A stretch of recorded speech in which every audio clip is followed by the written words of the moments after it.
జన్మలెత్తిన ఆడదిగా పుట్టాలని, అందంగా పెరగాలని, చిట్టి గౌను వయసులోంచి చీరలోకి రావాలని, పెళ్ళంటూ చేసుకుంటే నిన్నే నిన్నే నిన్నే నిన్నే చేసుకోవాలని, అన్ని అన్ని అన్ని అన్ని ఇచ్చుకోవాలని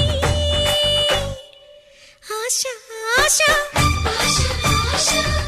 ఆశ ఆశ ఆశ పిచ్చి ఆశ. ఎన్ని జన్మలెత్తినా మగవాడై పుట్టాలని, మీసాలే పెంచాలని, పొట్టిలాగు వయసు దాటి ప్యాంటు నేను తొడగాలని, పెళ్ళంటూ చేసుకుంటే నిన్నే నిన్నే నిన్నే నిన్నే చేసుకోవాలని